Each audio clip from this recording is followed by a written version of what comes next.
Hello, hello.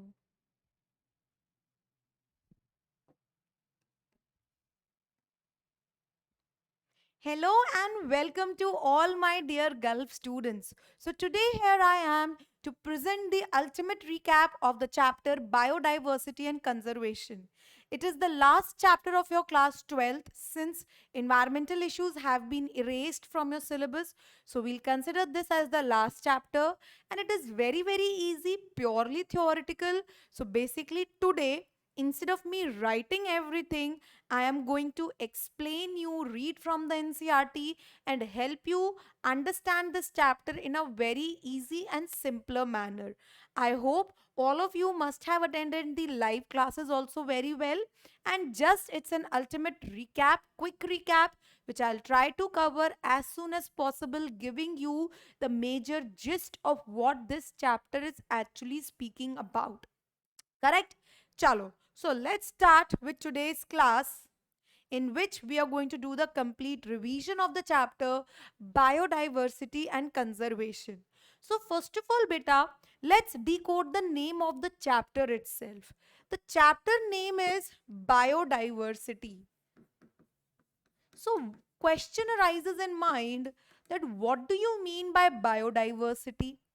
Hence, basically, this word biodiversity was given by the scientist Edward Wilson.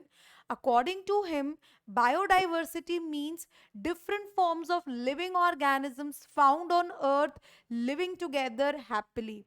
Like Homo sapiens, you see trees around you, you see animals around you. So, all these are contributing in biodiversity. So, first point you're going to write is term was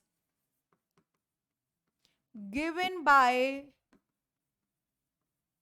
scientist Edward Wilson, which means, now what does this word means? It means different forms of living organism, different forms of living variety found on earth.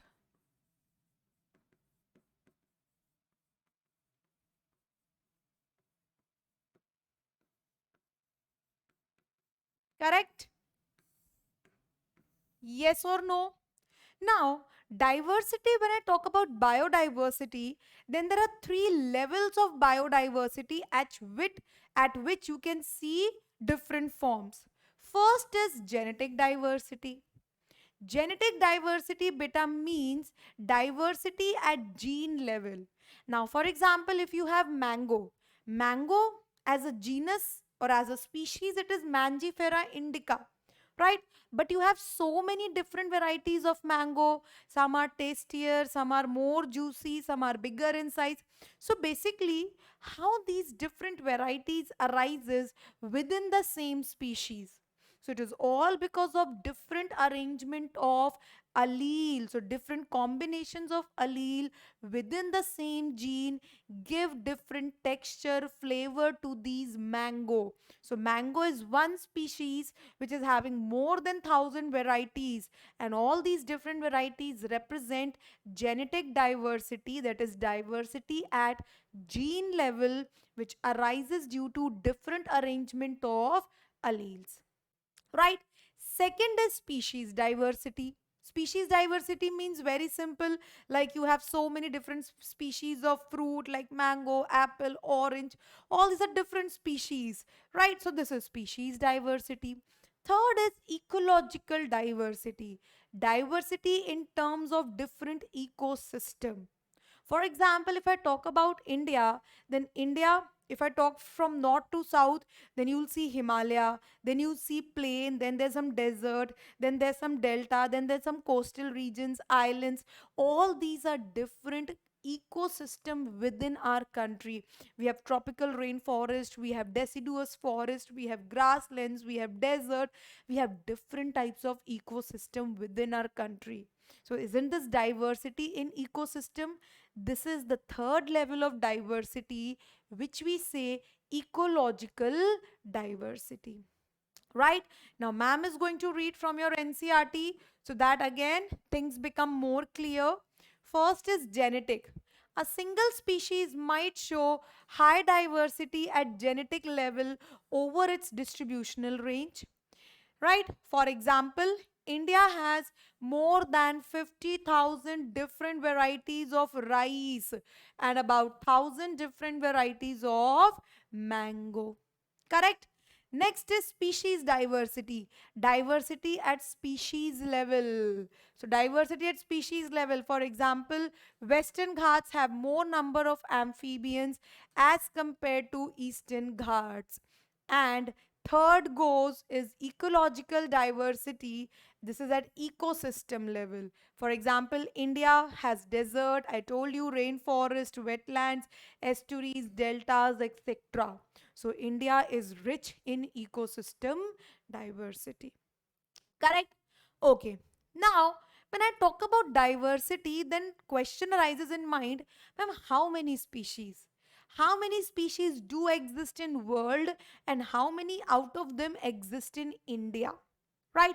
So if I talk about at world level, then there was a scientist called Robert May.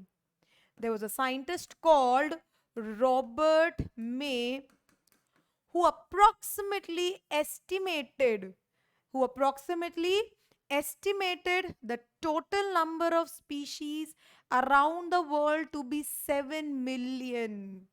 This is an approx value. This is just the calculated diversity. But you never know that how many are still undiscovered. Out of which in India, according to Robert May's data, we have 20% discovered varieties, which is approximately 1 lakh plant varieties in India and twice this 3 lakh species of animal in India, right? And remaining are still undiscovered. Sorry, 45,000 species of plants have been discovered and 90,000 variety species of animals have been discovered, which is just 22% of the total discovered value of Robert May.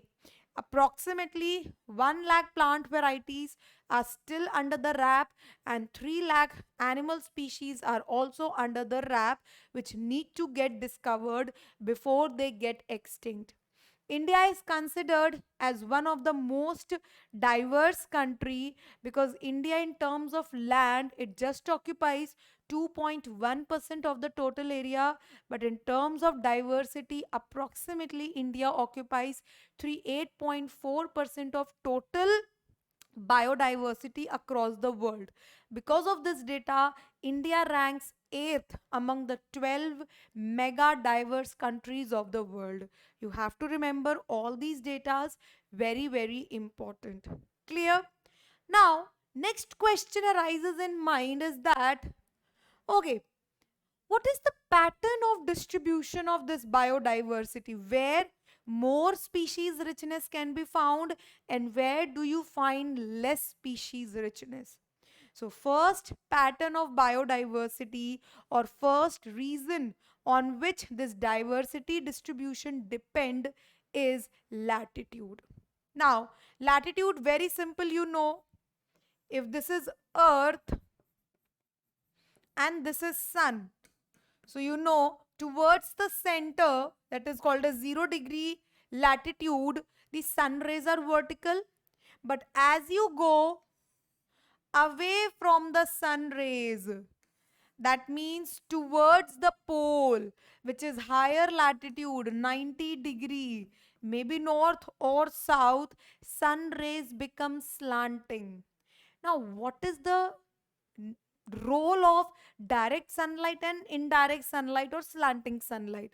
So basically beta at low altitude, this is low altitude, है ना? And this is my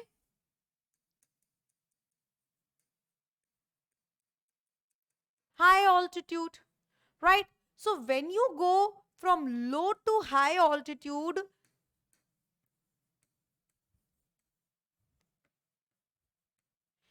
sun rays becomes slanting. Now, what do you mean by sun rays become slanting? That means temperature from equator to pole will decrease. Therefore, temperature falls at higher latitude. Now, when temperature will fall, automatically nature of precipitation will change from rainfall to snowfall. And now, how many species can survive at extreme low temperature and extreme ice? We all need moderate temperature, na? Neither too high nor too low. Plus, we need snowfall plus rainfall both. Because if there is only water in the form of snow, how are you going to use it for your daily purpose? For that, you need normal water, you need normal temperature to go out and do your activities. Therefore, species will exist more where temperature is fairly moderate, precipitation is fairly moderate. Neither too high temperature nor too low temperature will favor biodiversity. Hence, as you go higher, the range of distribution of diversity decreases. So, higher the latitude, it's inversely proportional to the distribution range of species diversity. Correct? Yes or no? So, higher the latitude, lesser is the species diversity due to unfavorable condition. Best example in your textbook is given regarding birds, that in Colombia, which is near equator, low altitude, 1400 birds are found. But as you go towards higher latitude, the number of bird species keeps on decreasing. I think maybe it's 86 or 87. Just go through that data from your NCRT book. Second pattern on which our biodiversity depend is species area relationship.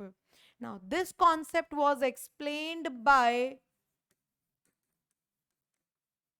scientist Alexander von Humboldt.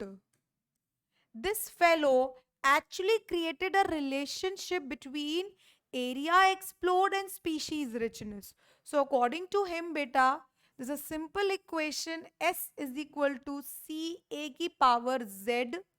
I'll explain what this is. Where S stands for species richness, A stands for area explored, C is because we are going to draw the graph, so we'll have a C y intercept, and Z is the slope of the line. Right? Clear? Now, according to beta Alexander von Humboldt, more the area you discover, more species you will find. However, up to a certain limit, because after that, same species are going to repeat again and again. So, if you keep on increasing the area explored, the number of species may become limited because same are going to repeat again and again. So, according to this fellow, more the area explored, comma, more is the species diversity. Right? More the area explored, more is the species diversity. However, up to a limit. Right? So graph is going to become like a rectangular hyperbola, which is S is equal to CA ki power Z. On y-axis, you're going to plot species richness, and on x-axis, you are going to plot area explored. Now, if you write this equation in the form of log, so how this equation gets modified? Log S is equal to log C plus Z log A, and this is going to give you a straight line. So this is for log S is equal to log C plus Z log A. You have to remember this point, very, very important. Clear to everyone? Okay. Now, beta, next very, very important topic is, you have seen what is biodiversity. You have seen types of biodiversity, means at three different level. Then you know how many diversity almost exist on earth, the data which you know. But you know more than this is still undiscovered, so you have big opportunity to go around and discover, right? Then you have seen pattern of diversity. Basically, beta, you know, we humans have become very, very, I should say, greedy, and because of which, for our own sake, we are causing the loss of biodiversity. We are mercilessly killing the organisms, the species around us, and because of which so many species either have got extinct or they are on the verge of extinction. We are practicing massive scale of deforestation. हम बहुत ज़्यादा deforestation करते हैं, because of which animals, they lose their habitat, they run, they come in your territory, and then you again kill them. So due to deforestation, for our benefits, like for urbanization and for industrialization, we are practicing deforestation, right? You're cutting down the trees mercilessly for timber, for wood, for fiber, or anything, right? But in return, you're actually causing the loss of biodiversity, because you never know that when that species may become extinct and you may never see that species again on earth, right? So next topic is loss of biodiversity. Very, very simple. I'll read it from your NCRT textbook and let's try to understand. Okay, the biological wealth, means biodiversity, of our planet has been declining rapidly. We are tending to lose biodiversity at a very, very high pace. And clear finger, what is the reason? We are the reason, and the clear finger is pointing towards we human. We are the main reason, because of which we are losing our biodiversity. The colonization of tropical. Now, why we are losing the biodiversity? Because we are practicing massive scale deforestation. We are killing the trees, we are killing the animals around us. So the colonization of tropical Pacific islands by human is said to have led to the extinction of more than 2000 species of bird. Imagine, we have killed so many birds around us. I don't know if you have watched that movie called Robot 2.0. This Akshay Kumar was there as an actor, lead actor. That movie was basically based on the extinction of birds, and why the birds are dying nowadays, what colonization has to do with the birds. Because when colonization increases, then you know all these 3G, 4G, 5G networks are coming. Now, initially, when I was a kid, I remember there was just 2G. Then we switched to 3G. Then, as I was growing, then we came to 4G.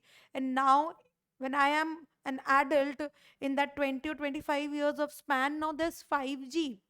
Now, this networking is actually with of high frequency, and you know all these wires are laid down, these poles are laid down, these wires of high frequency are laid down, and when these frequencies they come in contact with the bird, due to such high frequency, they become deaf and they die, right? Because birds are animals who cannot manage such high frequency. They sit on such high frequency wires, because birds, they don't know na, that I don't have to sit on this wire and I have to sit on that wire. So bird will sit on that high frequency wire, they will catch current, or maybe due to any reason they will die. So all these increasing network, 2G to 3G to 4G to 5G, were actually impacting the bird population, and this was very clearly shown in that movie. Correct? The IUCN book shows the latest extinction of 784 species, including 338 vertebrates, 359 invertebrates, and 87 plants. Can you see the rate of extinction? So many species have just declined or have just got extinct because of our activity. So, are we not supposed to care for them? Yes. in the last 500 years. Some examples of recent extinction includes dodo from Mauritius. Please learn this. Quagga from Africa, thylacine from Australia, and stellar sea cow from Russia. There are three subspecies of tiger, Bali, Javan, Caspian, which have also got extinct. The last 20 years, the last 20 years alone, sorry, have witnessed the disappearance of 27 species, which is too much. Means within like every year we are losing one species losing means you're killing lakhs of that animal, right? Yes or no? So it's a very alarming situation, and it is very disturbing also that we humans have become so merciless and so much greedy that for our own benefits we are not even caring about these poor animals. So please, animals and plants, so please make sure that we are not that merciless, and yeah, we are giving equal respect to these plants and animals also, because till the time you don't give respect to them, you don't earn from them. And you know, it's very well said that homo sapiens alone cannot survive on earth. If you really want your survival on earth na, then please try to protect them. You alone cannot survive on earth. And now, next topic is causes of biodiversity loss. So there are four major causes because of which we are losing our biodiversity. Those four major causes together, they are known as evil quadrate. In the sequence, the four major causes are: number one is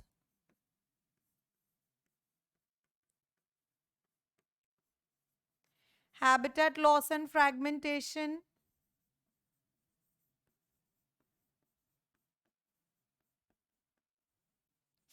Second is over exploitation of resources. That means don't try to understand the gap between uh, greed and need.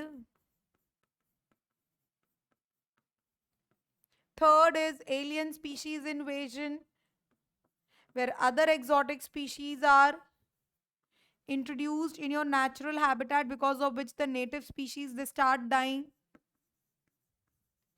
And last is co-extinction. It's simply mutualistic association between the two, and if out of them one dies, the another will automatically die. Correct? Yes or no? So these are the four major causes which is troubling our earth right now. Habitat loss and fragmentation. This is mainly associated with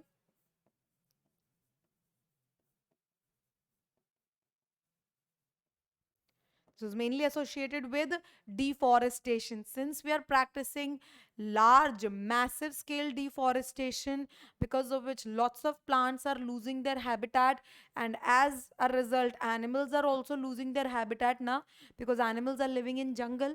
अब तुम अगर पेड़ काटाओगे, then where these animals will live? So these animals they come in your territory, and then because of self defense you kill those animals also. Nowadays these news are very very flashy, that such a big lizard entered in your human territory, or such lion and tiger entered in human territory, and humans for their self defense they killed that lion and killed that tiger. So question arises that why that lion entered in your territory? It's only because of you. Why? Because you entered in their territory. You killed their homes, you destroyed their homes, you practiced deforestation. Now there's no more jungle. So where those poor animals will live? Automatically they'll enter in your territory. They will ask for their new homes, right? And when they ask, you kill them. So that cause major loss, and major loss of biodiversity. Second is beta over exploitation. Over exploitation simply means when the need changes into greed, and then when need changes into greed, right? Now you have to understand this. There's a huge difference between what is need and what is greed. Till the time we don't understand this, there's no point of living on earth. You're a part of this earth na, तो हमें समझना पड़ेगा that the resources are limited. If suppose you need one car, but then you, because you can afford, so you go and buy two more cars. Now those cars, they're not running on water, they are running on fuel, they are running on petrol and diesel and all these types of CNGs. Are they renewable or non-renewable? They're non-renewable source of energy. So you being rich can afford three cars, but that is widening the gap between rich and poor. You are unnecessarily pressurizing the resources. Yes or no, you could easily move in one car, but then you need fleets of cars around you. Why? Because you are rich, you want to show off, isn't it? But that show off is actually giving a great impact on the resources available, which are actually very limited. And if we keep on doing so, if we keep on over exploiting these resources, maybe natural or maybe biotic, we are going to finish them very soon, and then we'll left with nothing to simply walk on your legs. And yeah, you initially, early men's, they used to walk on their leg. There were no cars and etc. And then they discovered wheel, and then they made their carts. After 50 or 60 years, you yourself will become early men. And then because there'll be no fuel, how all these cars and Mercedes and BMWs will be just standing near your gate? If you really want to carry them, then carry on your head, because there will be no fuel to run them. Until the time you don't have any fuel, then those cars will just be standing and increasing, what do you say, shobha badayenge tumhare ghar ki. Otherwise, you will have to walk on your legs. You will just have to either take a rickshaw, or you have to make your own carts with the help of the wheel, like just early men. And this is going to happen. It's not a joke at all. It's really going to happen in upcoming future if we don't go back to needs instead of greed. Right? Third is alien species invasion, where one exotic species is deliberately introduced in a new place, where exotic species become more powerful and start killing the native species. So exotic species grew, but at the cost of the native species. Some examples are given in your textbook. Please remember them, learn them. Last is beta co-extinction. Co-extinction means साथ जिएंगे साथ मरेंगे. So it's all mutualistic about, like for example in lichens, if algae dies, mosses will automatically die. Sorry, if algae dies, fungi will automatically die. So it's just like there are two species which are completely interdependent on each other, and if one gets extinct, another will automatically get extinct. Like for example, fig and fig wasp. If fig plant gets extinct, fig wasp will automatically get extinct, because they'll not find safe place to lay egg. Their population will decline slowly and steadily, and like fig, they will also get extinct. Correct? So these are the four major causes of biodiversity loss. Now, we have seen so much of biodiversity. We have understood the importance of biodiversity. We know that we can't survive without them. So, is there any method to conserve? Definitely. So, there are two ways to conserve biodiversity. One is in situ,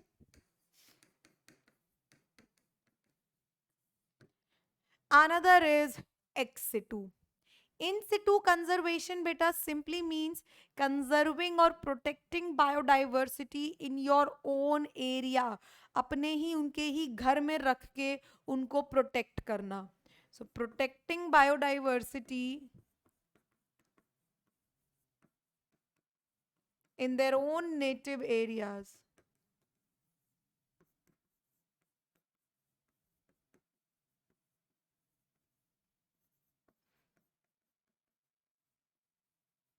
Right?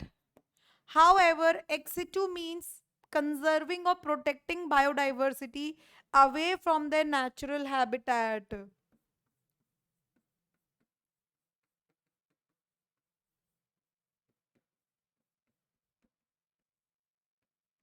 Protecting biodiversity away from their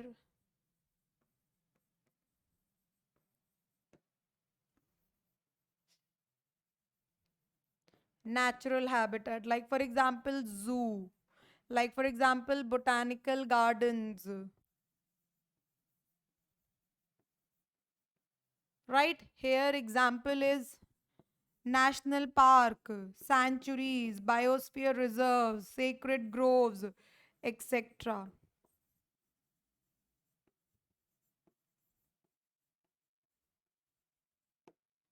Right? So these are the two ways how you can conserve biodiversity. Yes, surely our government is working upon it, and we should also help our government in this protection scheme in whatsoever means we can do, beta. So this chapter is nothing much. It is simply about you to understand the importance of your biodiversity. It's about you should understand because you are the youth of this era, and if you stop this loss of biodiversity by saying no to greed and simply depending upon your needs, then surely you can make a difference and you can protect our mother earth, because it really needs a protection. And if you don't, then you never know if there will be any tomorrow or not. So, this chapter is more about preaching rather than learning. So, please try to understand, give a simple thought that was ma'am saying right? क्या सच में हमें बचाना चाहिए अपने अर्थ को? If yes, then please try to save water, try to save plants, try to save your animals around you. Thank you for watching me. See you in the next. Till then, bye bye everyone. Take care.